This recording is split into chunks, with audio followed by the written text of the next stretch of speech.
June 12 నాటికి విస్తరించాల్సిన రుతుపవనాలు 15 రోజుల ముందే వచ్చేశాయి. తెలుగు రాష్ట్రాల్లోనూ భారీ వర్షాలు కురిశాయి.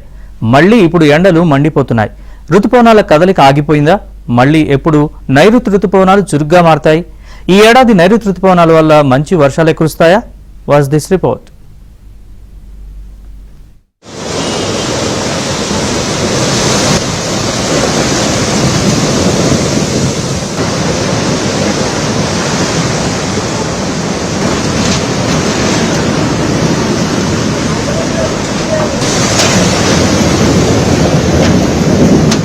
మన దేశంలో 70% వర్షపాతం వచ్చేది నైరుతి రుతుపవనాల వల్లే. భారత్ $5 ట్రిలియన్ ఎకనామీగా ఆవిర్భవించాలంటే మంచి వర్షాలు అవసరం. అది నైరుతి రుతుపవనాలకే సాధ్యం. ఈ ఏడాది ఊహించిన దానికన్నా 8 రోజుల ముందు రుతుపవనాలు వచ్చాయి. సగం కన్నా ఎక్కువ రాష్ట్రాల్లోనే విస్తరించాయి.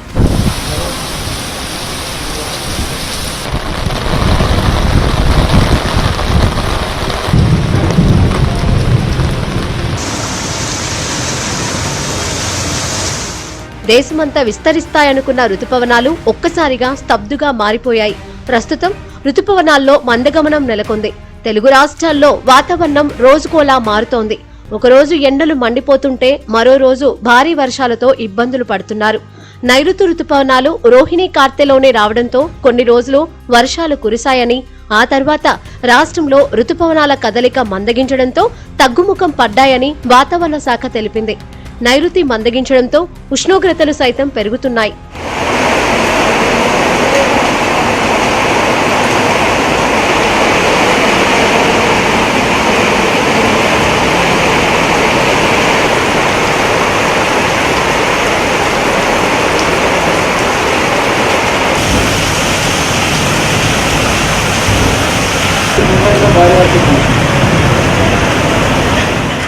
వారం రోజుల తర్వాత నైరుతి రుతుపవనాలు మళ్లీ పుంజుకునే ఛాన్స్ ఉంది. ఈ నెల 11వ తేదీ నుంచి చురుగ్గా మారనున్నాయని కేంద్ర వాతావరణ శాఖ అంచనా వేసింది.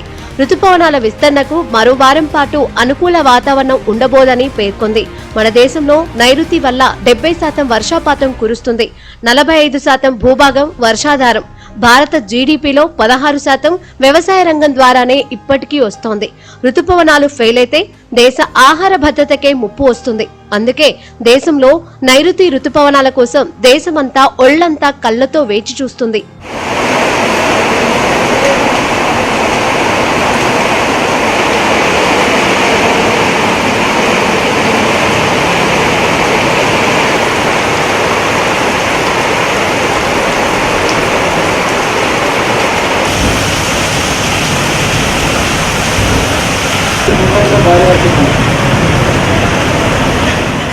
ఈ ఏడాది సాధారణం కన్నా ఎక్కువ వర్షపాతం నమోదయ్యే ఛాన్స్ ఉంది. దీర్ఘకాలిక సగటులో 105% వర్షపాతం నమోదవుతుందని కేంద్ర వాతావరణ శాఖ తెలిపింది.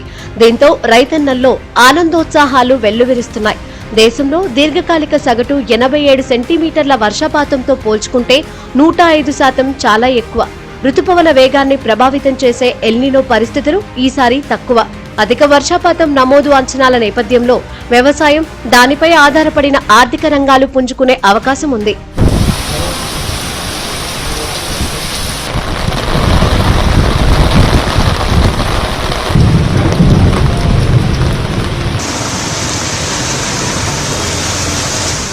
వ్యవసాయంపై ఎక్కువగా ఆధారపడే ఆంధ్రప్రదేశ్లో ఈ ఏడాది నైరుతి సీజన్లో మంచి వర్షాలు కురవనున్నాయి.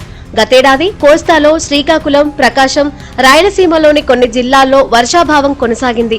ఈ ఏడాది మాత్రం ఉత్తర కోస్తాలోని కొన్ని ప్రాంతాల్లో సాధారణం కంటే అత్యంత ఎక్కువగా, రాష్ట్రంలోని మిగిలిన ప్రాంతాల్లో సాధారణం కంటే ఎక్కువగా వర్షాలు కురుస్తాయని, రాయలసీమలోని అన్ని ప్రాంతాల్లో సాధారణం కంటే ఎక్కువ వర్షపాతం నమోదు కానుందని ఐఎండీ వెల్లడించింది. కృష్ణా, గోదావరి బేసిన్ పరివాహక ప్రాంతాల్లో సమృద్ధిగా వర్షాలు కురుస్తాయని పేర్కొంది. అంటే ఇది ఏపీ మొత్తానికి గుడ్ న్యూసేనన్నమాట. ఉభయ తెలుగు రాష్ట్రాల్లో రైతులంతా ఖరీఫ్ కు సిద్ధంగా ఉండాలి.